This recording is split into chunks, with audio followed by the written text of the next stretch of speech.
বর্ষা বাদলার দিনে এরকম বড় বড় সাইজের কাঁকড়া দিয়ে টান টান ঝাল ঝোলের সাথে গরম গরম ভাত পেলে উফ, যেন স্বর্গ। জমে ওঠে দুপুরের খাবারটা। তো সেদিনকে আমার বাবা বাজার থেকে কাঁকড়া নিয়ে এসেছিল। তারই সুন্দর ঝোলের রেসিপি আমি অ্যাড করেছি আমার ইউটিউব চ্যানেলে। তো তোমরা প্লিজ গিয়ে দেখে আসো, আর ভিডিওটা কেমন লাগলো অবশ্যই জানাবে।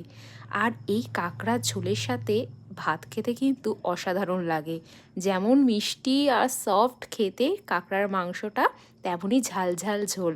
তো সব মিলিয়ে একটা দারুণ অনবদ্য কম্বিনেশনের রান্না হচ্ছে এই কাঁকড়ার ঝাল।